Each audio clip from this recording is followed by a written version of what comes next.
po kayo.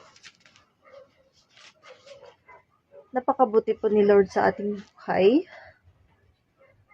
God loves us. God loves you. God loves me. God loves us. God is love. Let's read po 1 John chapter 4 verse 16. And we have known and believed the love that God hath to us. God is love, and he that dwelleth in love dwelleth in God, and God in him. So, on the first sentence, we have two words here, known and believed. So, we have known that God loves us, and we also believe that God loves us. So, hindi lang po na alam natin na mahal tayo ng Diyos, maniwala din po tayo. We are beloved sons and daughters of the Lord. The Lord loves us. Mahal na mahal po tayo ng Panginoon. It's not because we are kind. It's not because we are righteous, but the Lord loves us because God is love. There's nothing we can do to make Him love us or to make Him love us more, because the Lord loves us already. The Lord loves us because God is love. So, the Lord is so good. Mapagmahal po ang ating Diyos. Ang Diyos natin ay Diyos ng pag-ibig. In John 3:16, makikita din po natin yung pagmamahal ng Diyos sa atin. John 3:16, for God so loved the world that He gave His only begotten Son, that whosoever believes in Him should not perish but have everlasting life. So, binigay po ni Lord si Jesus, ang kanyang bugtong na anak. Jesus was born. Jesus came to earth. And then He lived. And then He died on the cross. And then He rose again.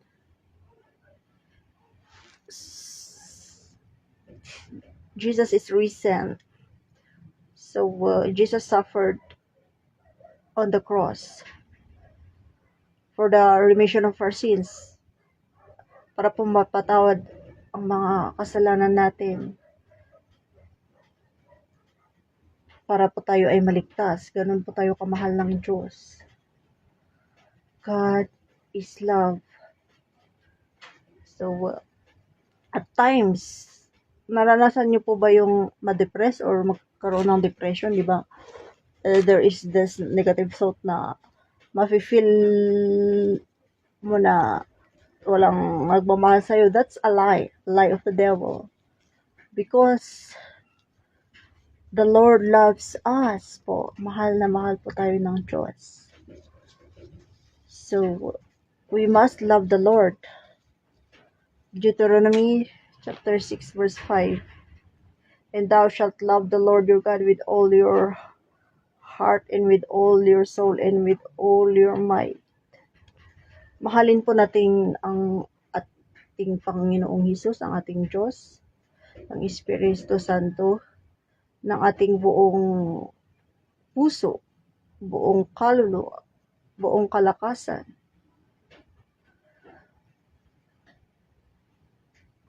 So,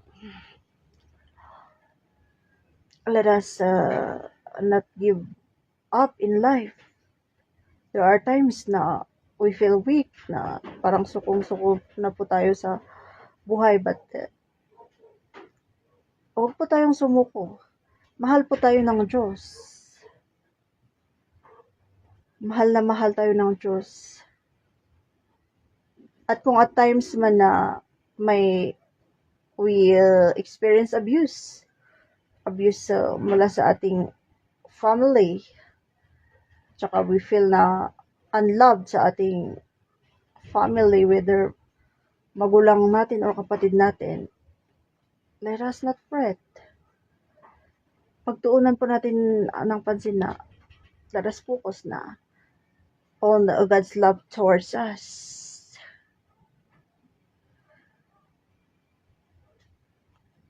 Opo. Pagtuunan ng pansin na mahal tayo ng Diyos.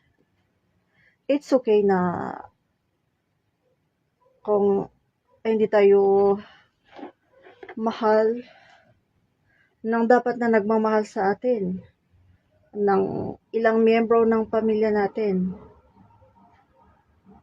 Kasi ang pagmamahal ng Diyos ay more than enough for us. Sapat na po. Higit pa sa sapat ang pagmamahal ng Panginoon sa atin.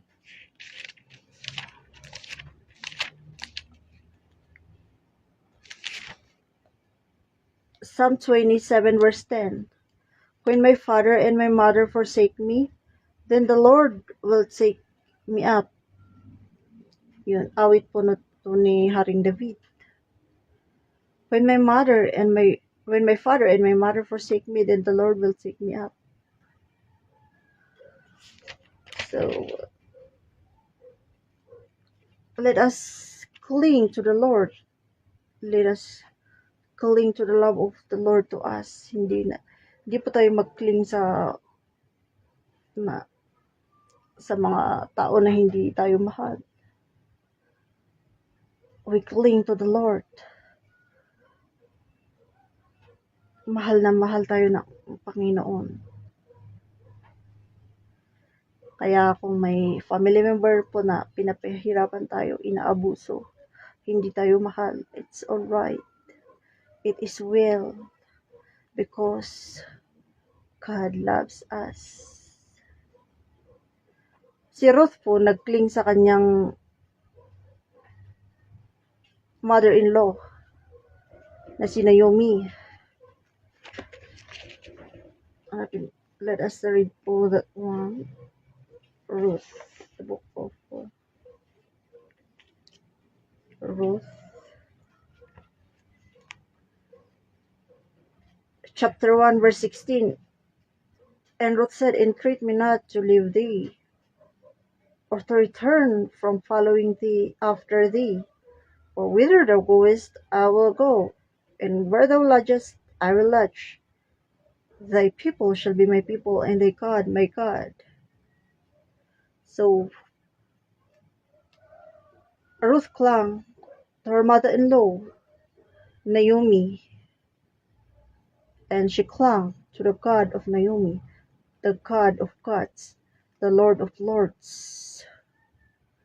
Tinalikuran ni Ruth ang kanyang buhay na she was a former pagan.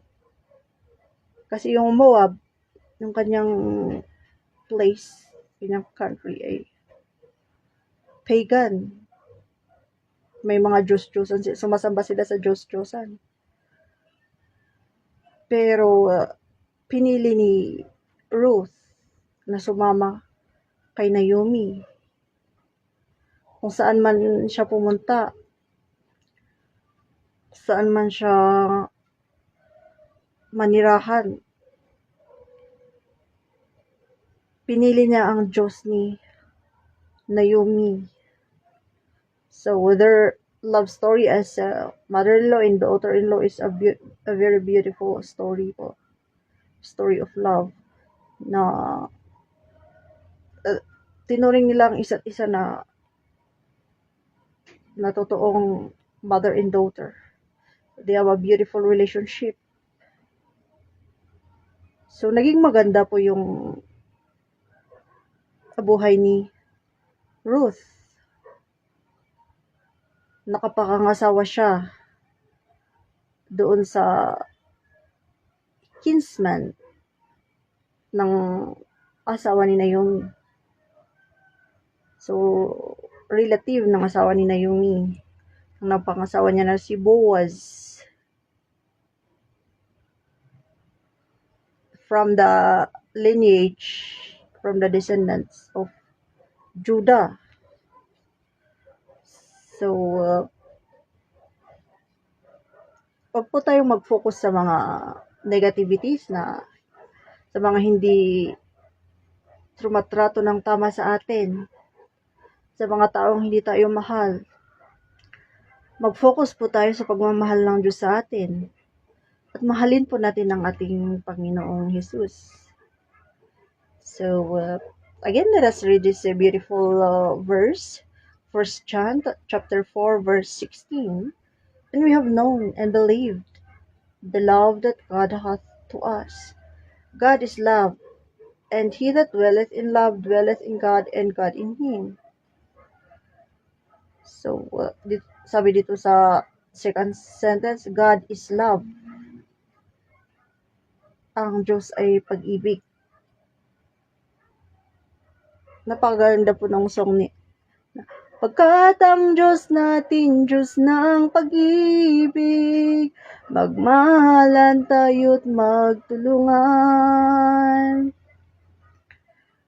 At kung tayo'y bigo, ay huwag limutin na may Diyos tayong nagmamahal. Diyos ay pag-ibig. And he that dwelleth in love, dwelleth in God. So let us dwell in love. Let us dwell in God. And God in him.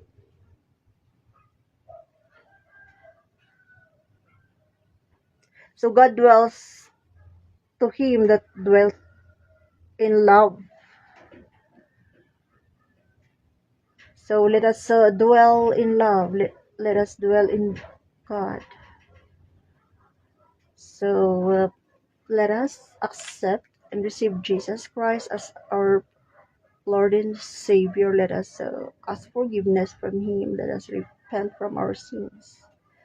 And let us remember, let us believe that the Lord loves us, as written in 1 John chapter 4 verse 16. Mahal po tayo ng Diyos.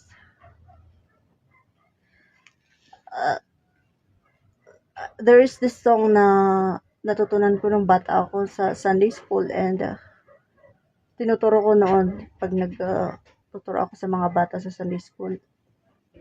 God's love is like a circle. Napakaganda po nitong kanta. God's love is like a circle big and round. And you know that to a circle, no ending can be found. And so the love of Jesus goes on eternally, forever and forever. I know that God loves me.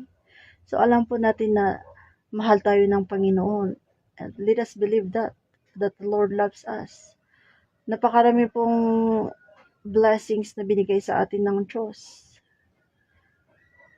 It's a manifestation of His love. Ang buhay pa lang po natin, ang hininga natin, ang kalakasan natin. It's a miracle from the Lord. It's a gift from the Lord. The gift of family. The gift of yung mapagmahal po natin na mother, ay gift from the Lord. Marami po sa Bible na story of mother's love to their son.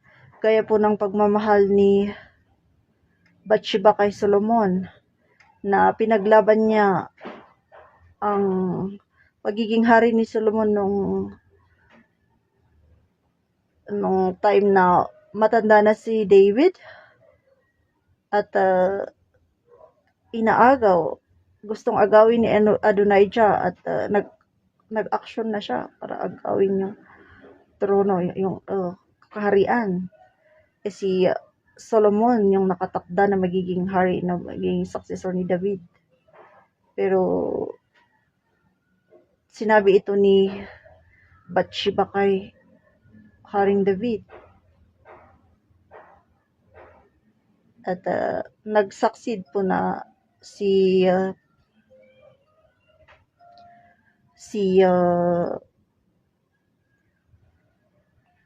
Solomon ang naging successor ni David. Naging hari po si King Solomon in Israel. So, yung Shunammite woman din po sa 2 Kings chapter 4.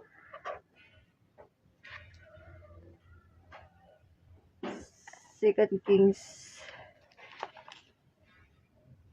chapter 4, mababasa po yun sa mag-start po kayo sa verse 8.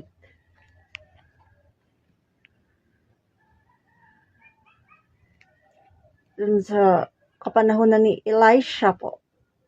Elisha. Itong Shunammite woman,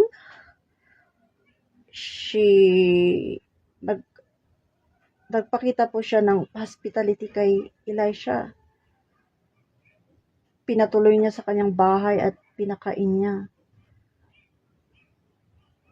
This Shunammite is a great woman. At wala siyang anak. Kaya nasabi ni Elisha na magkakaroon siya ng anak, and she was skeptical. At nagkaroon siya ng anak na lalaki. Tapos nung lumalaki ito, paglaki nito, namatay. So, as you read the verses, makikita po natin na nung namatay yung kanyang anak, nag-hurry po siya, this woman, na pumunta sa kinaroroonan ni Elisha.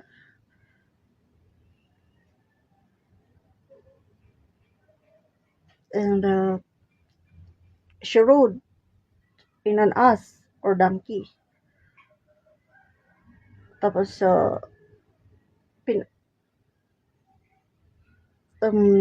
miracle po, anong pinuntahan ni na, nang bumalik sila, pumunta sila, yung Shunammite woman, si Elisha at saka Gehazi, dun sa bahay ng babae.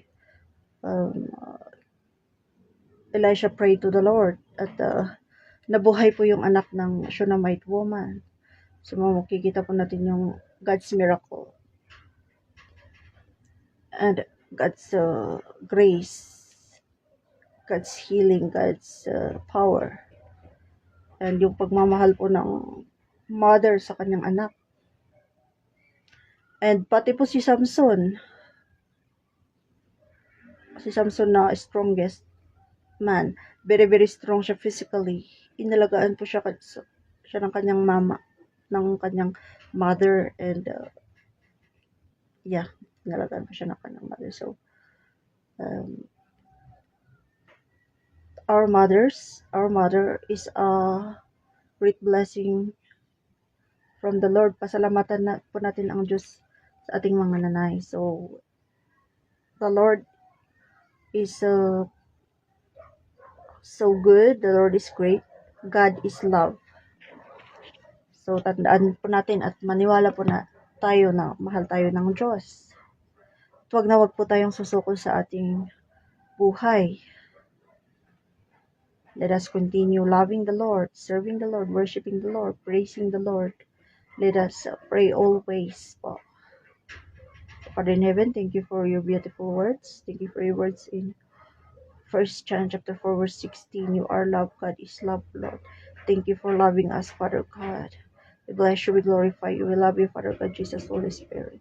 Ask you, Father, to bless the rest of our lives, O Lord, and bless our day, O Lord. In Jesus' name, amen. So, have a blessed Monday, everyone. And again, Happy Mother's Day po sa mga nanay. To all the mothers out there,